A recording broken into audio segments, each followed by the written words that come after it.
Hello, my bookish friends, and today we are going to be doing the historical romance book tag.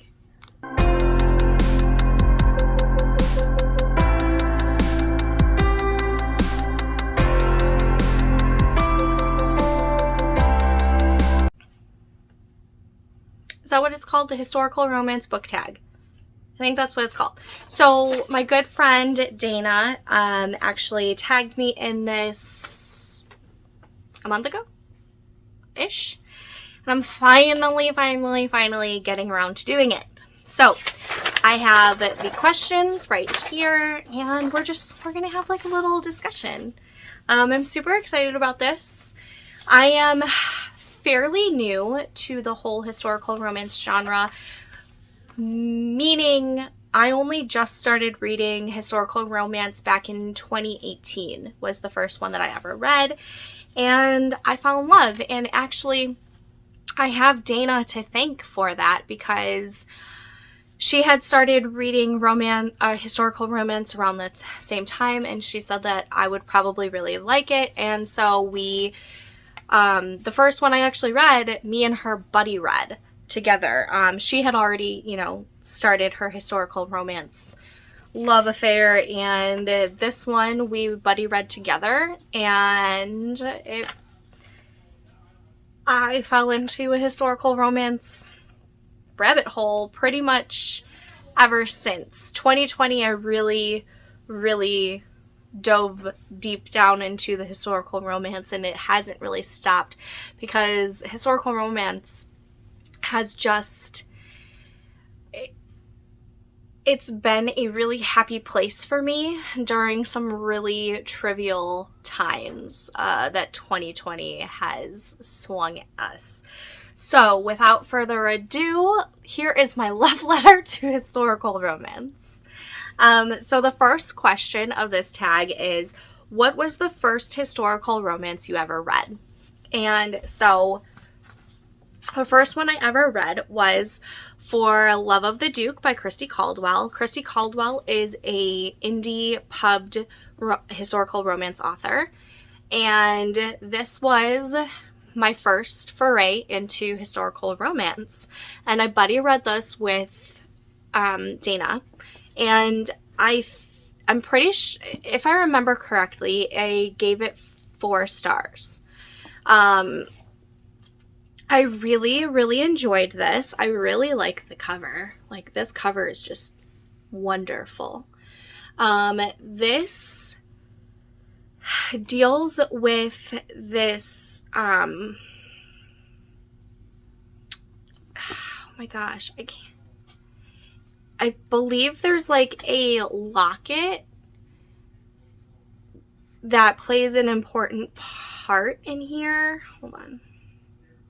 Okay, it doesn't say in the synopsis, but if I remember correctly, there's this heart-shaped locket that plays a key part. It definitely in this book, and then I believe in this series. It's the Heart of a Duke series, and I kind of want to reread this soon and continue the series. So that might be something I do this year. Maybe. But I do really remember liking this a whole lot, and I gave it 4 stars. And actually, since then, I have read some more Christy Caldwell, and I really like her writing. It's easy to read, and a lot of her stuff is actually on Kindle Unlimited if you are a Kindle Unlimited subscriber. So if you want to give her a shot for free, basically, I highly recommend at least trying her out. I really liked this one.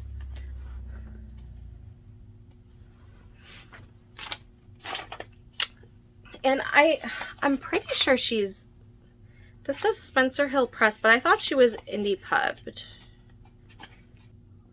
I guess maybe Spencer Hill Press is her,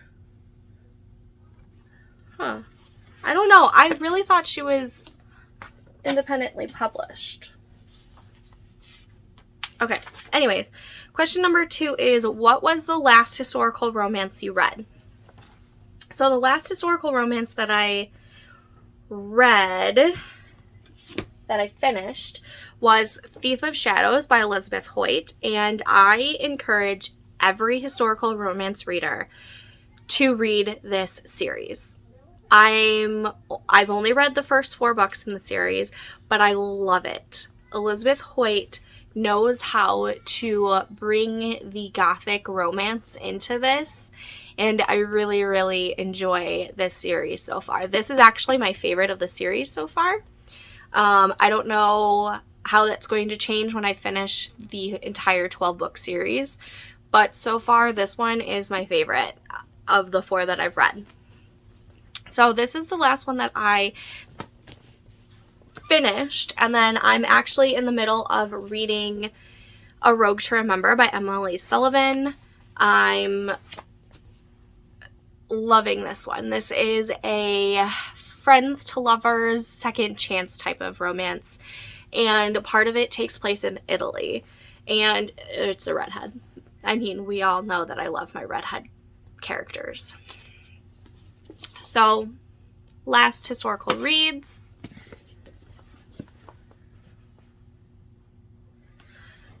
Question number 3. Who is an underrated historical romance author you wish more people read?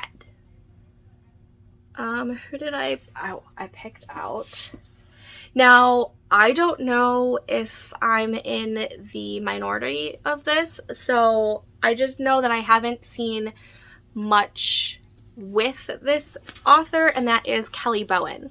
I just actually read this book this last month, and I really, really, really loved it. This was a 5-star read for me. I have, I think, 2 more Kelly Bowen books up there, and I can't wait to read even more. So I do want to see more people read Kelly Bowen. I really loved this book and her writing style.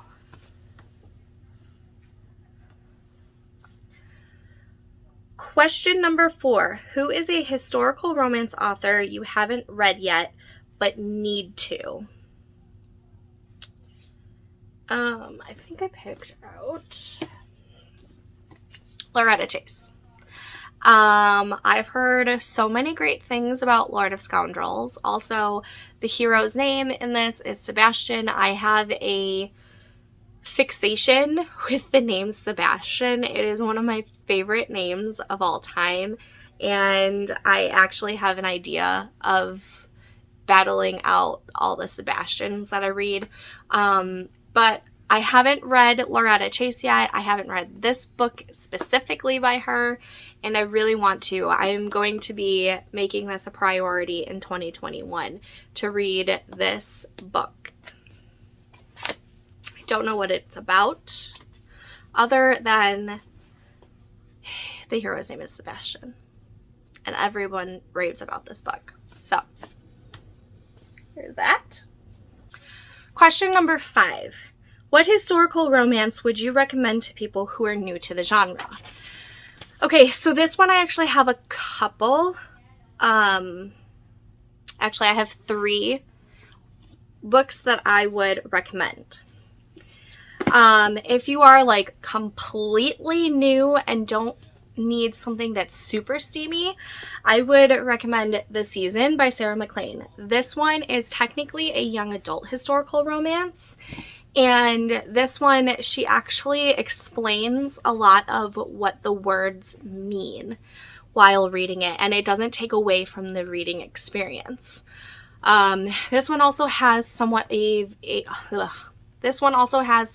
a mystery to it, and it's enjoyable. So I would recommend this one if you are wanting to learn some of like the lingo that happens in the books. But if you want something that's steamier, I would highly recommend 9 Rules to Break When Romancing a Rake by Sarah MacLean. This is actually her second book, but her first adult historical romance. And this one is so great. This is one of my all-time favorite books. Let's just go ahead because I have to show you guys step backs whenever I can. Look at that. This one is just Callie and Ralston. So basically, Callie and Ralston can do no wrong for me. Callie is this wallflower, basically, and at the very beginning, there's this list, these 9 things that she would like to do at some point in her life, and she ends up starting to do them, and Ralston kind of basically helps along with those with the list. And it's just, I love this book so much. This is such a great book. So I highly recommend this for new readers. And the last one that I would recommend for people who are new to the genre is Tessa Dare. This was actually the first Tessa Dare book I read. This is Romancing the Duke. Tessa Dare she has this comedic value that she puts in her writing, and it's almost as if you were reading a rom-com, but it's historical. So I really, really love Tessa Dare's writing, and I haven't read very much of her. I think I've only read 2 or 3, but I did recently collect a lot of her books, and I'm planning on doing a deep dive into her. And if you want something that has a little bit more comedy along with the steamy historical romance vibes, then I would suggest picking up a Tessa Dare. So then that brings us to question number 6. What is your favorite historical of all time? I have 2 for this. One that I read last year, and one is actually a recent read from March. So we will start with my favorite book of 2020, and that was No Good Duke Goes Unpunished by Sarah MacLean. Beautiful, yes. So this is one of my favorite books of all time because Mara is my queen, basically. She is wonderful. Temple is wonderful. This is such a great story, and it's wonderful. So this is definitely one of my favorite historical romances of all time. But in March, I read Her Wicked Marquess by Stacey Reid, and this blew me away. It blew me away so much, and it went darker than I thought it was going to be. I wasn't expecting the gothic feels to this, and this has climbed to being, I don't know if it surpasses No Duke Goes Unpunished, but it's definitely on the same level of my love for it. I will say that I don't think this is for everyone because of the darker themes that it has. So there are content warnings and trigger warnings. If I would suggest going to read some reviews on Goodreads or whatever, just to make sure that this book is up your alley. So I don't recommend this one to everyone, but I will recommend it to most people. So then, question number 7 is, do you prefer new or old school historical romance? That's a tough one. I like them both for different reasons. Old school historical romance, I haven't read much of, but I want to. But old school historical romance, I mean, I love it because that's where it started. And I think a lot of the themes that happen in old school are important, but I feel like new school does it better, if I'm saying that right. No. Do I prefer new or old school historical romance? I guess in a way I prefer new school because it feels more modern. I feel like it's easier to read. However, I do appreciate old school romance for what it is. And I do want to read more old school romance, historical romance. So, I mean, I think they're important for different reasons, but if I had to choose to read one or the other, I would choose new. There you have it. Question 8. What are your favorite historical romance tropes? Marriage of convenience, enemies to lovers, forced proximity, fake dating. Basically, my favorite romance tropes for anything. There you have it. If a book has one of those tropes in it, I'm going to read it, and I'm most likely going to love it. Question 9. What are your favorite historical romance settings? Okay. So, while I love anything to do with London and Scotland, those are very common in historical romance. I love the setting of the Gilded Age set in the United States, only because we don't have a whole lot of that. We have Joanna Shoup who does it, and we have Maya Rodale who does some, not all of her books. And I think those are the major players who deal with Gilded Age historical romance set in the United States. I would like more. I would like more set in the United States, period. But not necessarily going past, like, Civil War. I want from, like, the colonies to Civil War. Like, that's what I want more of in United States, set in the United States. Also, I would like to see more in Italy, maybe Greece, France. Basically, touch a whole bunch of other European countries, or even go a little bit east. Is that technically? Yeah, go a little bit east, and maybe Romania. That would be a fun one, wouldn't it?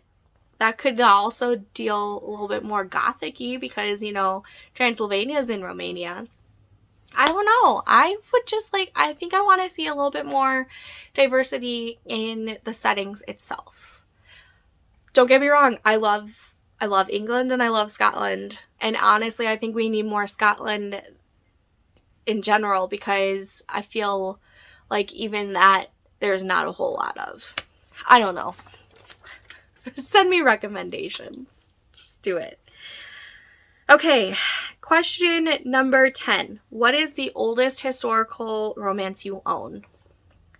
I'm pretty sure this is the oldest one that I own, and it's The Hellion by Laverell Spencer. This was published in 1984.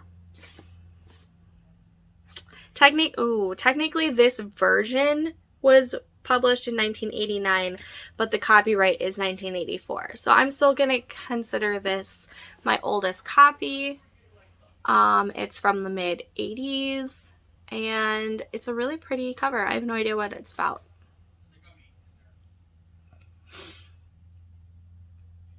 It takes place in Alabama.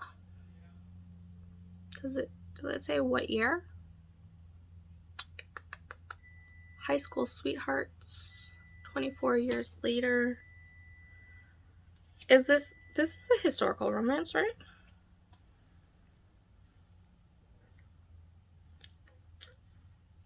I think so. I think it's still yeah, okay, yeah, this is the old. Alright, so this is the oldest one, but I do have quite a few Amanda Quick. I don't know why I was going to say Amanda Scott.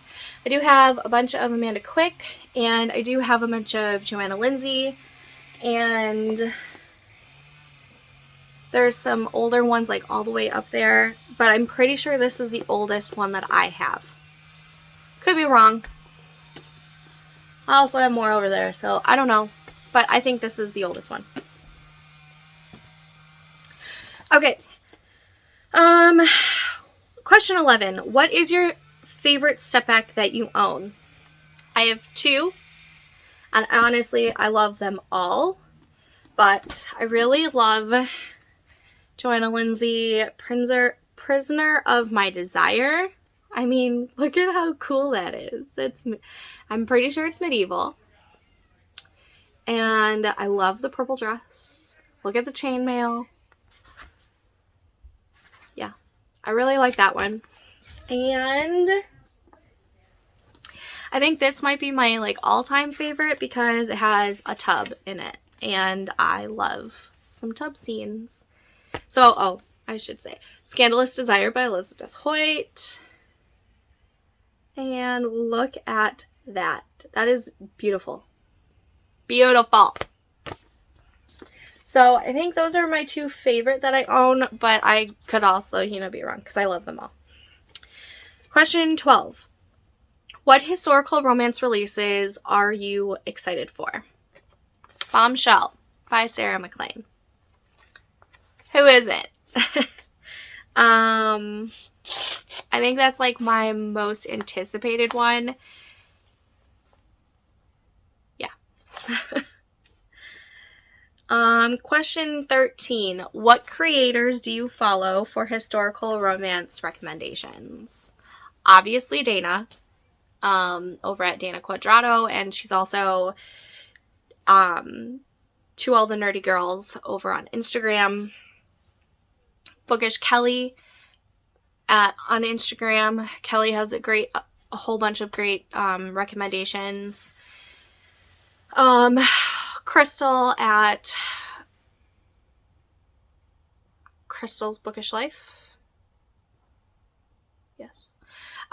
Jess at Peace Love Books.